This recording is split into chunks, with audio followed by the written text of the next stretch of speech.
Guys, welcome back to the channel. तो आज हम अकाउंट्स में क्लास 12th के लिए एक नया चैप्टर स्टार्ट कर रहे हैं। चैप्टर का नाम है वैल्यूएशन ऑफ गुडविल। बेटा मोस्ट इंपॉर्टेंट चैप्टर मैं कह सकता हूं इसे बोर्ड एग्जाम्स के लिए, क्योंकि इसका एक क्वेश्चन हमारे पास बोर्ड एग्जाम्स में फॉर श्योर आएगा और एक छोटा सा चैप्टर है जो 4 मार्क्स की वेटेज रखता है। तो बच्चे को ऐसे चैप्टर जरूर कवर करने चाहिए जो कि अच्छा स्कोर करने में बहुत हेल्प करते हैं एक स्टूडेंट को। तो देखते हैं इस चैप्टर में क्या क्या हमें पढ़ना है।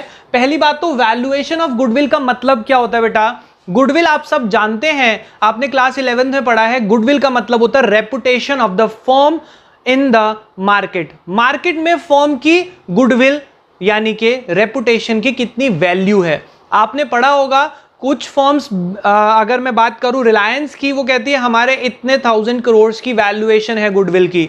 कुछ फर्म्स जो छोटी फर्म्स नॉर्मल फर्म्स होंगी उनकी वैल्यूएशन कम होती है गुडविल की। ये जो रेपुटेशन है गुडविल है, इसकी वैल्यू कैसे निकाली जाती है मार्केट में कि वो फर्म की कितनी वैल्यू है। अब वो निकालने के लिए वी हैव 3 मेथड्स। पहला एवरेज प्रॉफिट, दूसरा सुपर प्रॉफिट और तीसरा कैपिटलाइजेशन मेथड। हम बात करें एवरेज प्रॉफिट की तो इसमें 2 हैं, सिंपल एवरेज और वेटेड एवरेज।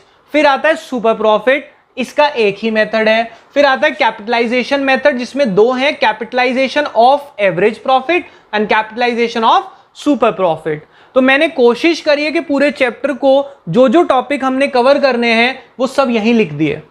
आज इस वीडियो में हम कवर करेंगे एवरेज प्रॉफिट मेथड के जो 2 हैं, सिंपल एवरेज और वेटेड एवरेज। उसका क्वेश्चन कैसा आ सकता है एग्जाम में और उसे कैसे हमने सॉल्व करना है। तो चलिए फटाफट से सीखते हैं। बहुत सिंपल सा मेथड है। सिंपल एवरेज मेथड में तो नाम में ही है सिंपल, और सच में सिंपल होता है। ये मैंने क्वेश्चन फ्रेम किया है, ये सोल्यूशन के स्टेप्स लिखे हैं, साथ में सॉल्व करेंगे। देखिए क्या लिखा है, calculate goodwill on the basis of 3 years purchase. बेटा ये जो नंबर ऑफ ईयर परचेज है 3 years परचेज, यानी कि हम गुडविल को कितने सालों के लिए निकाल रहे हैं, ये फॉर्मूले में यूज होगा 3 year purchase of average profit of last 5 year। अब 5 साल के प्रॉफिट का एवरेज निकालो पहले, तो खुद ही कह दिया एवरेज प्रॉफिट 5 सालों का एवरेज और नीचे 5 साल के प्रॉफिट दे दिए। अब एवरेज कैसे निकालते हैं हम सब जानते हैं, हमने 11th में मीन में एवरेज निकालना सीखा था। एवरेज कैसे निकालते थे, जितने साल का डेटा गिवन है उसका सम डिवाइडेड बाय कितने सालों का डेटा है। तो हम इसकी बात करें तो average profit of last 5 year यानी कि 5 साल के प्रॉफिट, इन सबको ऐड करेंगे and divide by number of years यानी 5। तो मैंने फॉर्मूला लिखा average profit is equals to sum of profits of all years upon number of years. अगर मैं इसमें वैल्यू पुट करने की कोशिश करूं तो देखो बेटा क्या आएगा मेरे पास, 2 लाख एवरेज प्रॉफिट निकाल रहा हूं, प्लस 1 लाख प्लस 1,50,000 प्लस नहीं माइनस, क्योंकि ब्रैकेट में है इसका मतलब है लॉस, माइनस 50,000 और plus 2 lakhs divided by we have 5 number of years. तो 5 साल का डेटा है तो डिवाइडेड बाय 5 कर दिया मैंने। अब जब ये मैंने इसे डिवाइड बाय 5 किया तो मेरे पास इसको ऐड करने के बाद कितना आ रहा है, देखो 2 + 1 3 और 150, 450 माइनस 50 कितना हो गया, 4 lakh plus 2 lakh, 6 lakh divided by 5। तो हमें यहां पे वैल्यू रिसीव होगी 6 लाख डिवाइड बाय 5, 1,20,000। अब मेरे पास बोर्ड थोड़ा सा छोटा पड़ रहा है, आप होपफुली इसको एडजस्ट कर पाएंगे। 1,20,000। अब ये तो आ गया एवरेज प्रॉफिट। गुडविल कैसे निकलेगी, जब भी गुडविल निकालनी हो सिंपल एवरेज से तो goodwill is equals to average profit यानी कि 120 into number of year purchase, जो कि हमें साफ साफ गिवन था, कितना था 3। तो 120 into 3 goodwill is equals to 3,60,000। तो बहुत ही सिंपल मेथड हो गया सर ये तो। जी नाम ही है सिंपल। आपको क्वेश्चन में जब भी एवरेज प्रॉफिट मेथड बोला होगा तो इसका मतलब सिंपल एवरेज है। सिंपल एवरेज में क्या करना है, रिमाइंड करें, रिकॉल करें दिमाग में, जितने साल का प्रॉफिट है सम डिवाइड बाय कितने साल का है। उससे आगे average profit into number of year purchase goodwill answer, बात खत्म। अगर इसी क्वेश्चन में हमें कैसे पता लगेगा कि सिंपल है या वेटेड एवरेज है?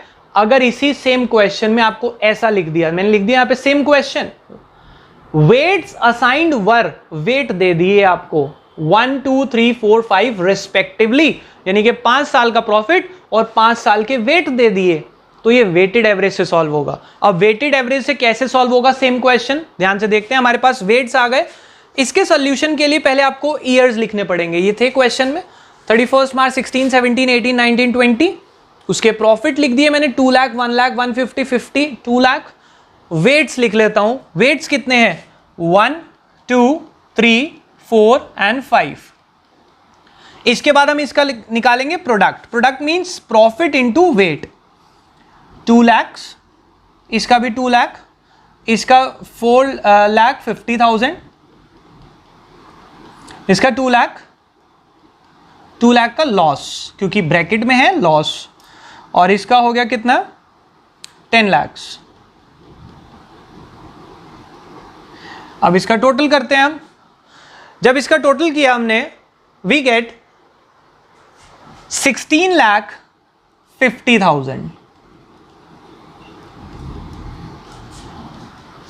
अब हमारे पास प्रोडक्ट का टोटल आ गया।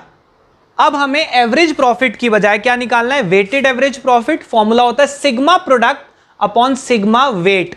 अब जब आप वेट का टोटल करेंगे यू विल गेट 15, तो क्या आ जाएगा 1650 डिवाइडेड बाय 15। हम इसको क्रॉस कट करते हैं, 3 से कट करते हैं, 3 5 जा और 3 5 जा 15, 3 5 जा 15 एंड 4 zeros वी हैव 550। अब 5 से कट कर लेते हैं, 1,10,000। 110 आ गया क्या वेटेड एवरेज प्रॉफिट। तो गुडविल कितनी होगी, weighted average profit into number of year purchase, यानी कि 1,10,000 इंटू 3 इज इक्वल्स टू 3,30,000। तो सिंपल है सर जी, आपको बस याद रखना है जब वेटेड एवरेज होगा तो प्रॉफिट को वेट से मल्टीप्लाई करना है, प्रोडक्ट आएगा। वेटेड एवरेज प्रॉफिट का फॉर्मूला हो जाएगा sigma product upon sigma W, यानी कि वेट का सम और प्रोडक्ट का सम। तो प्रोडक्ट सम अपॉन वेट का सम, उससे weighted average profit into number of year purchase, जैसे यहां किया था गुडविल आ जाएगी।